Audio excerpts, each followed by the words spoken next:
Good evening. We're still waiting on the Deputy Secretary. His plane's been running a little bit behind. And while we're waiting, I just wanted to give everybody a brief intro on our speaker tonight. We are being spoken to by the Honorable Dr. John Hamre. He's the 26th Deputy Secretary of Defense, and he was sworn into this position in July of 1997. And before that, he was the Deputy Secretary of Defense as the Comptroller of the Department of Defense, and he served in that position in 93 to 97. He's also served as a professional staff member on the Senate Armed Services Committee, and he served in the Congressional Budget Office as well. He received his PhD with distinction in 1978 from the School of Advanced International Studies at Johns Hopkins University, and he's also studied as a Rockefeller Fellow at the Harvard Divinity School. And unlike 2 weeks ago, I'm sorry, but Robert Kennedy will not be with us tonight. So I'm sorry for that, but please talk amongst yourselves, and the Deputy Secretary will be. Gentlemen, please rise. Please rise for the Deputy Secretary of Defense, the Honorable John Hamre, and the Superintendent, Lieutenant General Tad Ostrom.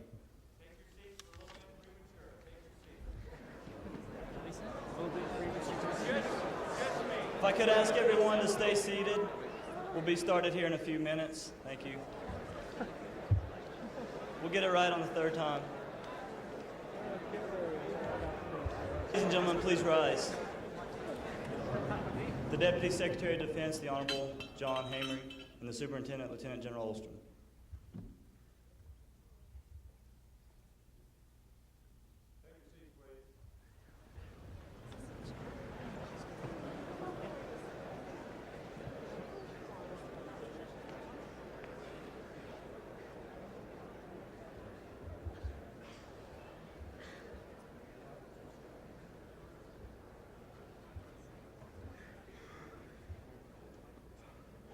So since we've been waiting for a little bit, our introductions have already been made, and we're anticipating. They do know who you are ahead of time.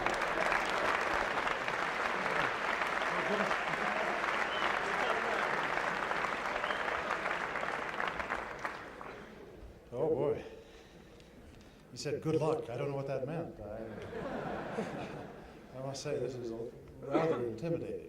I hadn't quite envisioned it like this. I'm not sure what I thought this was going to be like. I had thought that in my career I was going to be a college professor, and have been waiting 20 years to give this lecture. It's going to take several hours, so I apologize. No, I'm teasing, of course. That's scornful laughter I'm hearing. I really do appreciate being invited to this. I think this is an enormously important event and conference that you're hosting. Your theme this year is integrity first. And I've looked through the program, and you have had really quite a very interesting cross-section of presentations. I would venture to say I think most of them are probably focusing on the notion of personal code of values and how one lives. There's actually a second definition for the word integrity, and that is that integrity refers to a state of unimpaired soundness. The people who use it most often, and frankly, it's probably used here a good deal in your engineering classes. Integrity is a concept that engineers talk about. And in the lexicon of an engineer, integrity refers to the overall design of a structure, the constituent elements of the structure, and how well they interrelate. Do they do their job? And if there's failure in one of the components of the structure, it basically represents the failure of the integrity of the structure. So that engineers and ethicists have a very different concept when they talk about integrity. I decided that what I'd like to do is to talk to you tonight more from the perspective of the engineer than from the perspective of the ethicist, and to talk to you about the structure of American democracy. To do this, I think we first need to go back to the starting point, and the starting point was of the American political experience, and that's the American Revolution. Actually, of course, it goes back, American history it goes back a good deal further. Those who were at the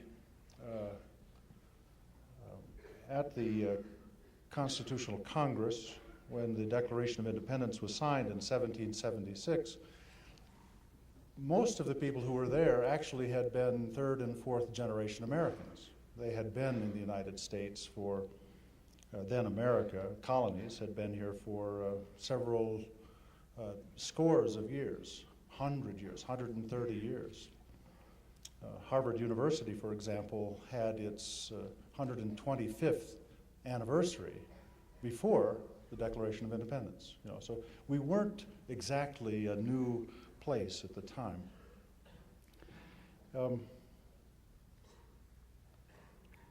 When the founders gathered in Philadelphia, it was more than just a bunch of plantation owners getting together who were upset with the royal crown in England. What was really going on was a much larger event, and it was really a colossal confrontation between competing worldviews.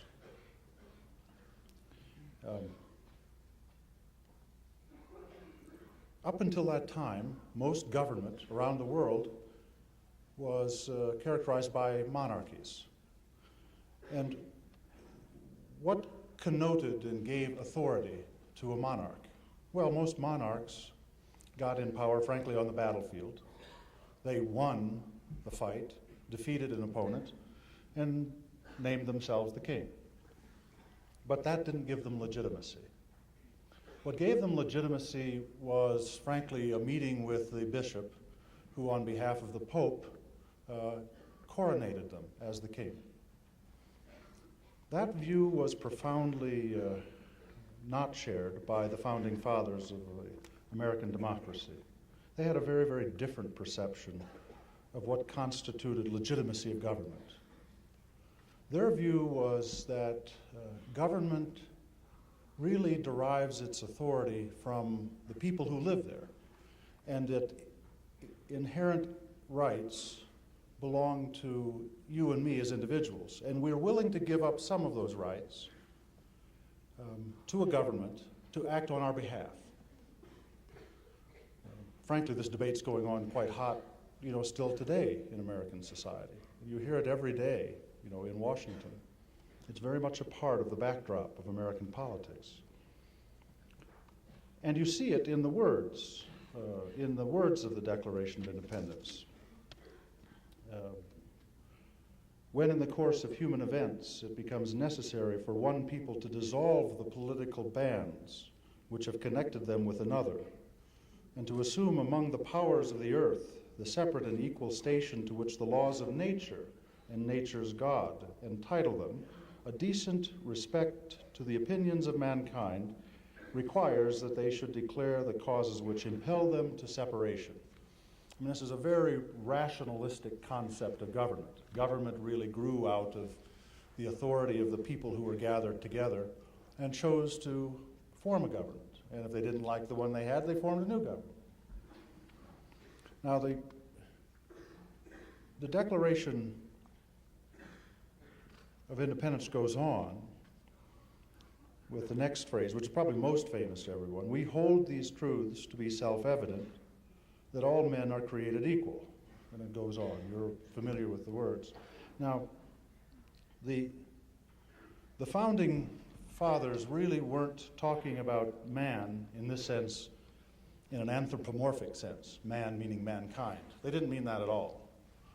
What they meant was all men are created equal. They weren't talking about women. They didn't mean just all men, though. They didn't mean men of color. They meant all white guys were created equal. It's really, and they didn't really even mean all white guys were created equal. They meant all rich white guys were created equal.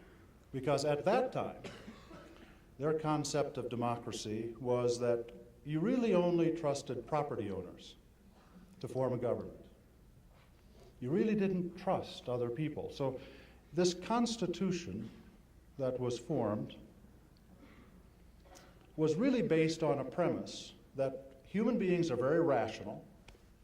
They will give their authority to a government, but in all honesty, the power guys, in this case the rich white guys,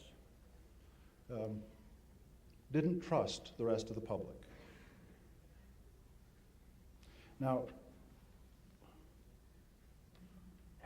if the words of the Declaration of Independence had really said, we hold these truths to be self-evident, that all rich white guys are created equal, I dare say American democracy would have died long ago. Men and women of all races would not have put on the uniform of this country, picked up arms and gone off to fight in distant shores for a goal that fell 1 inch short of the true meaning of the words in this declaration, which is all people are created equal. Ironically, the people who formed the government really didn't trust other people. And so they created a democracy that was unlike any other form of government in history. They created a government that was deeply divided and intentionally inefficient. They created a democracy that said no one individual is going to have enough power to ever do to us what we just lived through in the Revolutionary War, which is to get us into a war.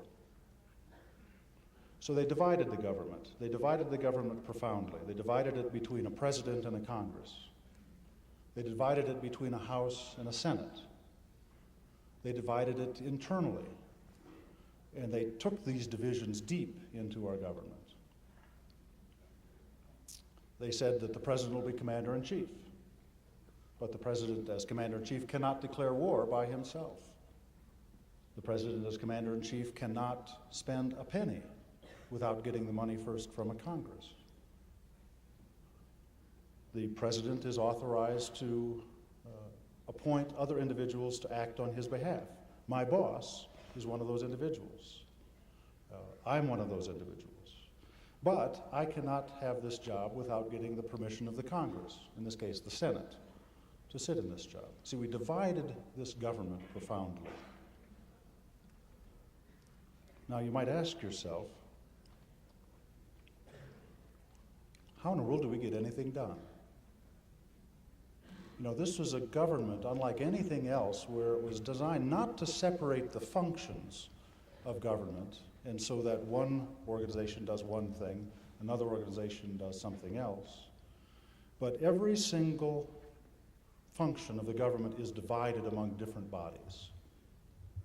And we can't get anything done unless we all work together.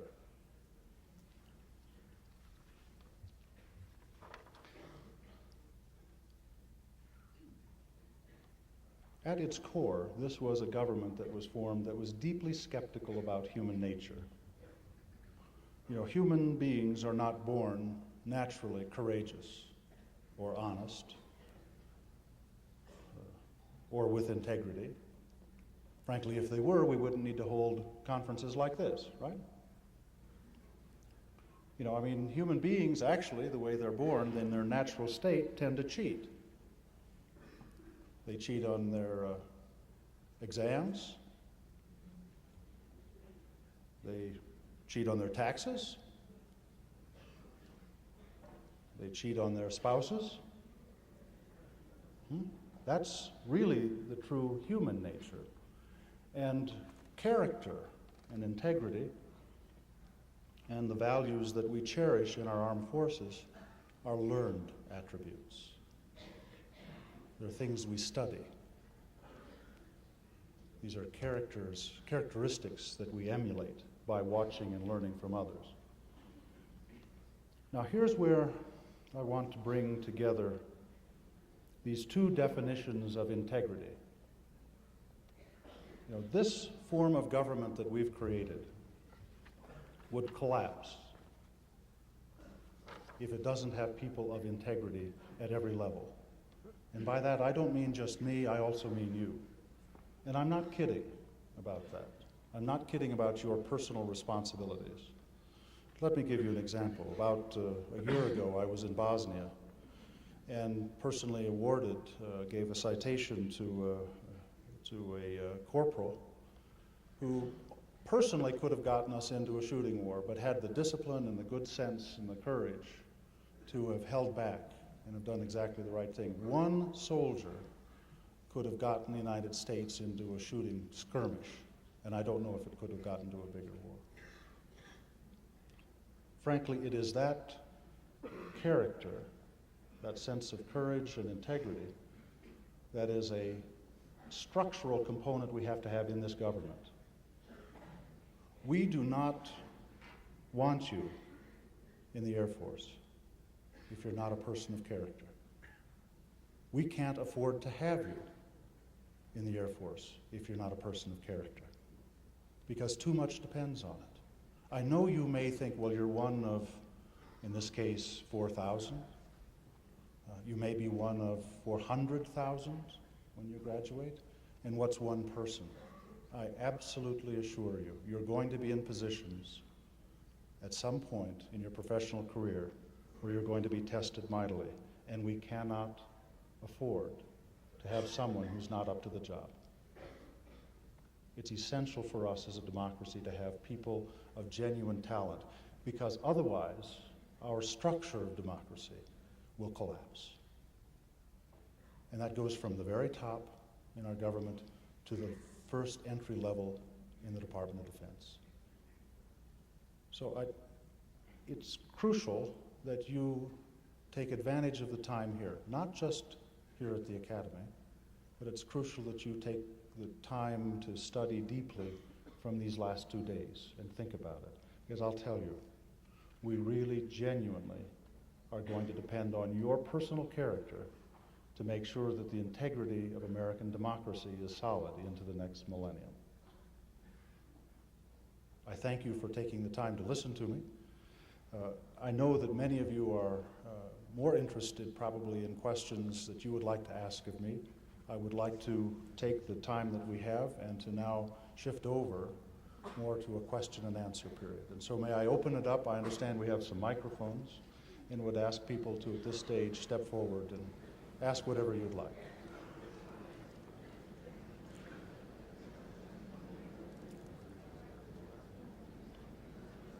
This is not a good sign.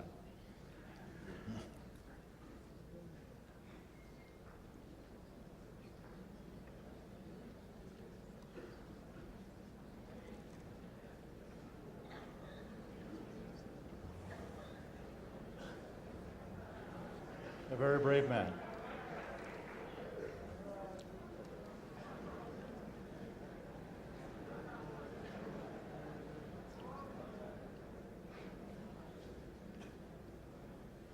So this cadets in class cadets 1 to 5. So we're just curious on where do you see the future of the Air Force and other services as far as deployments for going in the next, per se, 5 to 10 years? Would you say the last part? I couldn't hear the last part of your question. So how do you see future deployments for the military in the next 5 to 10 years? Future requirements for the Air Force and our military? So not as for the Air Force, but for the military in general, as far as deployments are concerned, overseas. And, Okay, I think it's a complicated question, and there are a number of dimensions to it.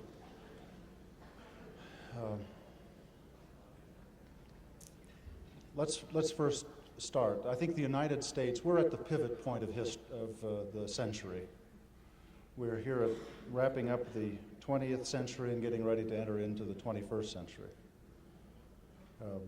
And let's just pause for a minute to say, where are we? 10 years after the end of the Cold War, we have seen a remarkable drawdown.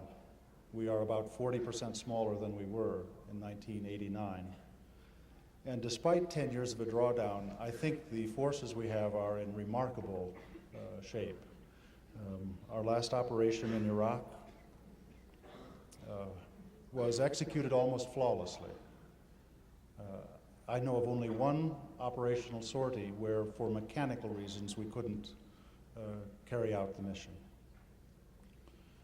It went exceptionally well. Our forces still are the glue that hold together NATO as an alliance. America is the glue that holds together the international security order.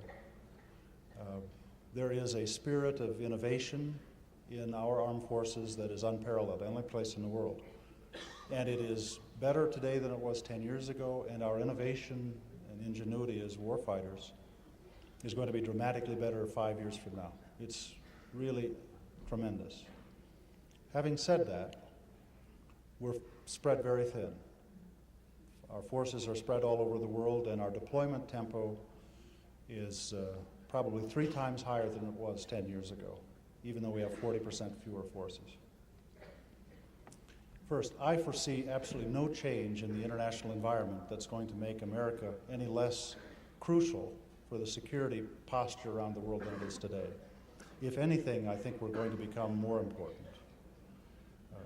One of the great challenges we face, and I think there are right now 60, 65 civil wars or insurrections someplace around the world, is that there's so much pressure to draw us into many more than we can handle or should handle.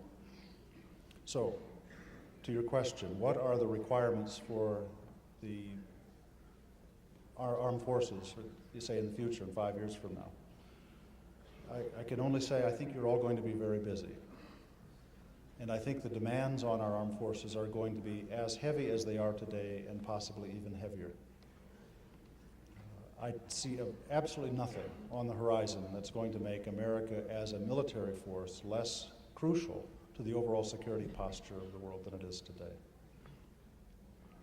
That's one of the reasons why, and when we met with the President this fall, we found we needed to add more money to our budget.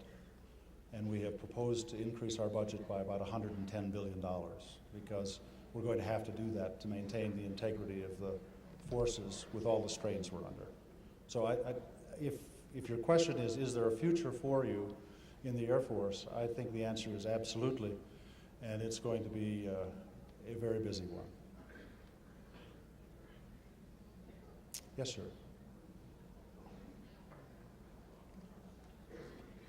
So I'm Cadet 3rd Class Bill Smith from 34, and my question for you is, you said we were spread so thin and had 3 times the ops tempo. Do you see any more cutbacks, any more downsizing? Do you think it's possible right now for us to fight a 2-front full war with the shape that our military is in, with its small numbers? Mm-hmm. I don't believe that we'll see any further downsizing of our combat forces. I don't think we can afford that. I do think we're going to see, and I hope we see, a contraction of our support infrastructure. We've got too much of our uniform side is really supporting the supporting infrastructure that we frankly need to rationalize and make more efficient. We cannot afford, frankly, in my personal view, to see the combat side shrink much further. Now, I actually don't foresee that we will see that happening. We are at the point where our deployments are sufficiently taxing and our force structure is sufficiently small that I think we will continue to live with scarcity or shortages in our budget, if we have them, by deferring modernization. And that's a very unfortunate trade-off. We'll retain readiness first, we'll hold on to this force structure, and we will compromise on modernization, really the formula we've been in for the last 10 years. But I know of no one who believes that we should be smaller. Now, are we so small today that we can't undertake a 2 major regional contingency? I think we first need to make sure we understand the vocabulary. At no time have we said we can do 2 wars simultaneously at different places in the world. We cannot do that. Well, frankly, we couldn't do that in World War II. You know, we had a win, hold, win strategy, frankly, in World War II. What we do have is the capacity to unequivocally fight and win one major regional contingency while we can deter an opponent from accomplishing his objectives in a second theater, and do that on a nearly simultaneous basis. But there is significant risk associated with it. Not risk that we can accomplish the mission, that isn't in question, but risk that we can do it with probably higher casualties than we would like. And so we are living with scarcity. I do not see us abandoning the 2 MRC strategy. Frankly, in the last 5 years, we've had 3 nearly simultaneous major regional contingencies. We've deterred them, both. But we can't, I think, change our strategy because, frankly, it's worked for the last 5 years. Yes, sir. This is C2C Mandela from CS15. So I was wondering if you would be willing to grant us amnesty for Class A candidates? So, I'm sorry? I didn't hear what you said. Sir, I was just wondering if you would be willing to grant us amnesty for Class A candidates? For amnesty for what?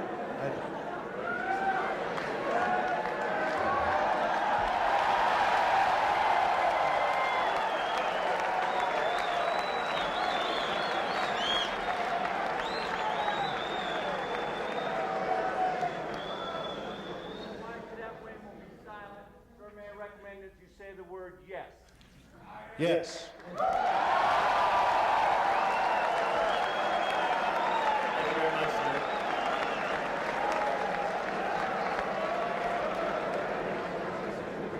I have no idea what I just did.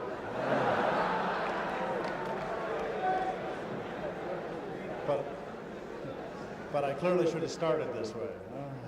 Yes, sir. Sir, this is Cadet 4th Class Ruby from Cadet Squadron 9.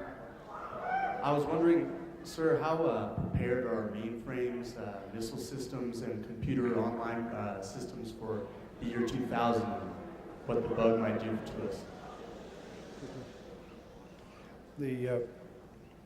I think the question is, how well prepared are we, or what problems will we have on year 2000? Let me first of all say to you that exactly the same things that we discussed today. We met with the Joint Chiefs and with all of our unified syncs. We actually had as it were, a war council today on year 2000. Rarely does a military organization know exactly the time and the place where the enemy will attack. But we do in this case. We know exactly where it is. And there will be absolutely no excuse for any warfighting organization that isn't ready and falls victim to this enemy. Now, we have about 2,300 mission-critical systems that we have to get fixed. That's everything from the mission planning system to an F-15 to the fire control system on a Trident submarine. We've got about 2,300 of them. Today, we have 81% of those systems fixed and certified as being fixed. We will have 93%, 94% of them fixed by the end of March, and we will have 100% fixed basically by October. Now, we're going to be okay in the Department of Defense, and we're spending the bulk of this year in very sophisticated operational testing. I don't think that we're going to have difficulties, but I can't tell you we're not going to have problems in the United States, and I'm sure I can tell you with confidence we are going to have problems outside of the United States.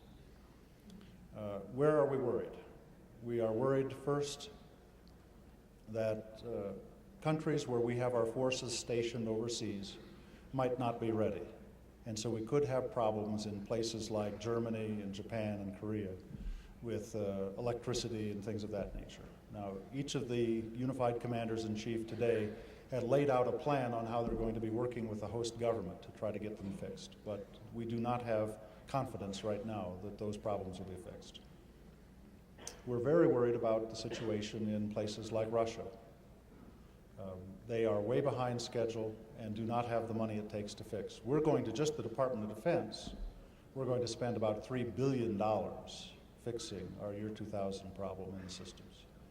They don't have anything approaching that. And where we're primarily worried, frankly, in their commercial nuclear reactors. I think there's a good reason to be very worried there, because they don't have the backup systems required to cool the reactors if they lose power. And you have to do that for about 5-6 days so that you don't have a meltdown in the reactor. And I think we're quite worried about that. It's not a direct military threat. It would have a huge environmental and social effect if something like that happens. But we'll be okay in the Department of Defense.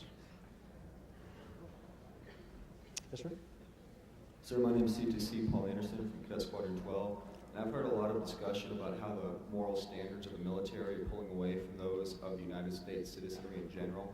And I was wondering how you think this affects the fact that the military is supposed to be representative of the United States populace, and if you think it'll be detrimental to the military in the future.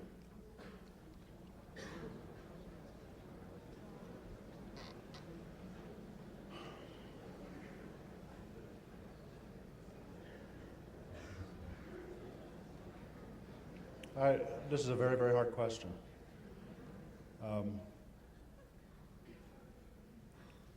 I must confess to be somewhat worried about the direction of American values. It's one of the reasons I'm in love with the Department of Defense and with the men and women who serve in it. I think this still represents a repository of that which I personally cherish in American society. It's what I wish more of American society would be like.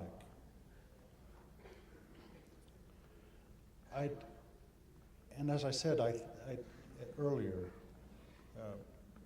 values of character and honesty and forthrightness, courage, valor, those are not natural to human nature. I mean, those are learned values. Those are acquired values. And one of the things I think is most important about the Department of Defense and to the military services these days is that we think those are important for us. And we think they're part of what's integral to us, not only as individuals, but the integrity of our entire establishment. And I do worry, frankly, that there is a gap. Not that it's not a gap we're creating, but I think we're trying to hold on to things more than, frankly, some I see in the private sector and in the rest of our society. Now, there are wonderful things happening all around America, really wonderful things happening. But it isn't done on a systematic way, the way in which we really try to in the Department of Defense. And so I think that what is most important for almost everyone who is wearing the uniform of our armed forces is that there's no time when you can go off duty when it comes to character. It's one of the reasons why we react so sharply when we have an individual who frankly does an unacceptable act. You know, whether it's personal violence or whether it's property violence or something, we're very swift and sharp and harsh in dealing with people like that because we can't afford, I think, that to poison America's perception about what the real character and content of American airmen and soldiers and sailors and Marines is really like. It's one of the reasons why, frankly, we have to adopt social rules in the Defense Department that seem anachronistic in society in general. Why we have to promulgate rules against fraternization, for example. I know it sounds odd to people who don't wear the uniform, but we have to do that because of our organization. And I think it also is part of what builds the sort of character that becomes the role model for the rest of American society. I don't want to understate this. Every one of you is a symbol of what I think we cherish in America, and we can't afford to have you screw it up. Okay? So it's a double duty you're serving, not just being a good officer in the Air Force, but being a role model for the rest of America. I believe that very firmly and very much in my heart. And I hope everybody here, I'm sure everybody here is up to it, but we're sure counting on it.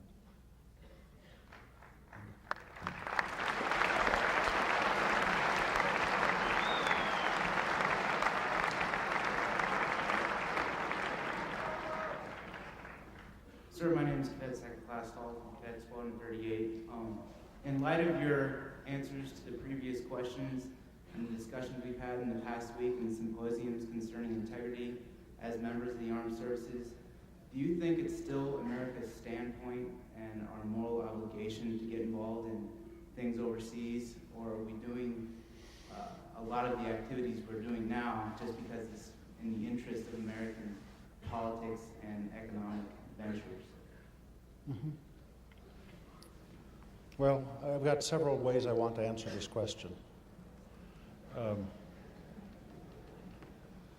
I remember a time when I was asked by a fairly senior member of Congress, did I think that the president was making a mistake sending us into Bosnia, to go in for peacekeeping? And what I told him then, and I still believe very much, I said, it doesn't matter to me, because I've been given an order from the Secretary, he got the order from the President as the Commander-in-Chief, and if it's to go to Bosnia to make war, or if it's to make peace, that's an order, and we're going to carry it out. Now, our system of government has a form of accountability for the President. If the President has made a mistake, we know ways that that's going to be adjudged in our system of government. He's going to be accountable to the Congress can turn it off, shut it down, or to the American public in an election. But for you and for me, if we're given an order, to go someplace, whether it's to make war or make peace, we're going to do it. Now, that's the first way I want to answer your question. The second way I want to answer your question is this. I believe, again, very, very much in my heart, that democracies have an unusual responsibility in civil society. I think democracies, by their very structure, and it's a much longer lecture. I'm not going to give you this big lecture, but I've got an hour here to go through this, but I won't do it. That democracies, by their very nature, I think, are superior forms of government because they are the most efficient way of providing a check on the evil intentions that bad people want to do that you see in dictatorships. And there are times when democracies have to react in order to blunt evil in the world. And I think that's really what we've been doing. And it's a painful burden for the United States, especially when we are the glue that holds everybody together. I mean, there isn't an effective military operation around the world that somehow doesn't depend on us. And I know that's a very painful thing, but it is at the core of, I think, our responsibilities to provide for the peaceful and constructive evolution of the international security order. It's in our national interest to do that. And sometimes that means maintaining a military presence in Saudi Arabia to contain Iraq. Sometimes that means putting soldiers on the ground in Bosnia to separate a genocidal war. Sometimes that means continuing to patrol a demilitarized zone between North Korea and a South Korea. And we're going to have to do that. And it's frankly one of the burdens of a great democracy. And there are some people, some Americans, that say, we don't need to do that anymore. That we've won the Cold War, we don't need to do that. My own personal view, again, is that we have left far too many soldiers buried on the green hills of Normandy to ever leave Europe again. We're not going to do it. And we're going to stay there and be effective for our own national security interests. Okay? Thank you for asking it. So midshipman second class flight tracker. I was wondering if the Department of Defense and Congress was working to increase the number of percentage from the Naval Academy each year that can go into the Marine Corps. Currently it's 16 2/3% of each class. I don't know the answer to that, but I'll find it out, and I will get back to you. Thanks a lot, sir. Okay? Sir, Cadet First Class Gonzalez, Cadet Squadron 31. Sir, I was wondering, what does the government plan to do to, aside from the proposed military increase in pay, what do you all plan to do to deter military professionals from transferring and joining the civilian workforce? Well, first of all, I think we need to say right now, we're having a very tough time recruiting. The economy is so strong, the opportunities are so good in the private sector, and frankly, we're looking for a cut much above what most people think for our armed forces. 25 years ago, we were prepared to take in people whose options were getting a job down at the local machine shop. That's not the case anymore. We're looking for talent, for our armed forces. And it means it's really hard to recruit. It's also hard to retain people. And I'll tell you, we all know how hard it is to retain pilots. You've all heard that. It's a heck of a lot harder to retain people that know anything about computers. I mean, we're having a drain. And almost any enlisted or officer who has any kind of computer skills at all, 2 months before their separation date, starts getting job offers that are phenomenal. They're really terrific. We've been having a lot of difficulty with retention, and that led the Secretary to recommend to the President and the President to recommend to the Congress that we do 3 things this year. First, we will have a 4.4% pay raise. It's the first time, at least in 16 years that I've been working in the business, where we've had a pay raise that was higher than the cost of living. Okay, so that's the first thing. Second is that we have recommended reversing a decision that was made by the Congress in 1986 on retirement, so that people retirement benefit would not be 40% of base pay, but would be 50%. And that was an enormously important signal, I think, to the troops. And we're already seeing the results of that. The third thing is recommend a change in the pay tables. I'll tell you who's underpaid in our military. It's the E5s and up, and it's the O4s and up. They're the people who are really badly underpaid. I'm sorry, I'm just telling you the truth.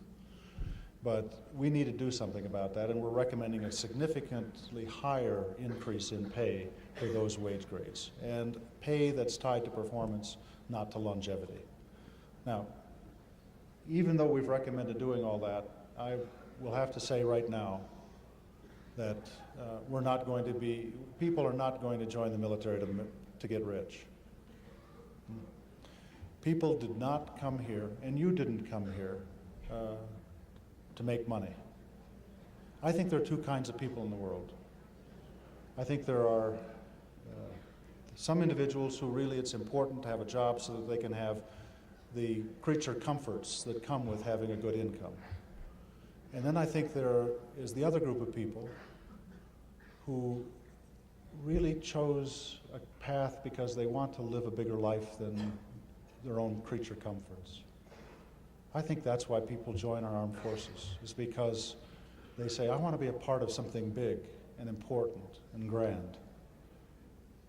I want to be able to go home at night, and instead of saying, well, I earned a few more bucks or I can afford a new suit, to say, well, today I defended the United States of America. And that's not something that you can buy. That's just deep inside the character of people that have said they want to be a part of our armed forces. Now, that's not an excuse to not pay adequately. And I will be the first to fight for what we need so that the quality of life is good for whoever is in our armed forces. But I've also got to say, there's no way we can ever pay people enough to do what we're going to ask you to do. And that's going to have to spring out of the content of your character, that you see this as something important for your life. And that's why you're here, right? I hope you stay.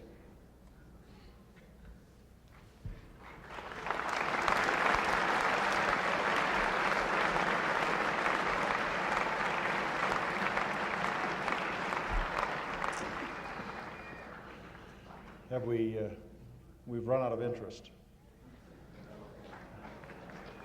Is there any? Okay. Well, then I'm being escorted away. Let me conclude again by saying how grateful I am to have been invited to be here. I spend my days, frankly, working with problems, and a lot of them are nasty problems. And rarely do I have an opportunity, in all candor, to do things that inspire me. More often than not, I'm trying to buck up somebody else. But I want you to know how much you are giving me tonight. Have a chance to look at all of you and to look out, frankly, into the future, and to be proud of that future, and to know what it is that we're going to inherit as an Air Force, that my successors are going to inherit as an Air Force. It's the finest military in the world, and it will only stay that way, frankly, if all of you decide that you are going to make it better, a better Air Force. And that has got to spring not only of your personal ambitions, but frankly the content of your character, that you want to make it a better place than the one you found when you came here. I've been greatly enriched to be here tonight, and I thank you for having given me something to look forward to work for now, and that is a better Department of Defense for you and for everyone else that comes with you, to be the future best military that the world has ever seen. Thank you very much.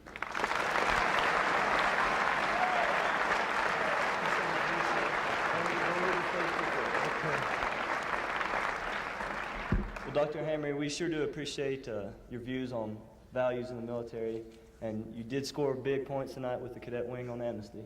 So the luck paid off. And on behalf of the wing, I'd like to present you with one of our most treasured gifts, the bird.